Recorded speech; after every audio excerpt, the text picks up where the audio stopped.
del Logudoro, il gruppo di Cossoine. Buonasera, me lo fate un applauso bello per Cossoine? Oh, noi siamo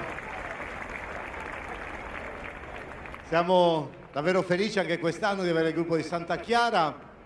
Cossoine teneva molto a partecipare, ha una grande devozione nei confronti di Sant'Efisio e già da 2 anni mi pare sono presenti nella nostra processione, quest'anno anche con il ballo, e tra l'altro hanno recuperato un ballo, e qui ha un ruolo molto importante Carlo Boeddu, devo dire, perché Cossoine ha avuto un grande suonatore che ha caratterizzato proprio il ballo locale, quindi sta danza, sta logudoresa, ha assunto proprio passi, ritmi e tempi un po' differenti che si caratterizzavano in questa comunità, grazie proprio a zio Raffaele Licu, che era uno strumentista, un organista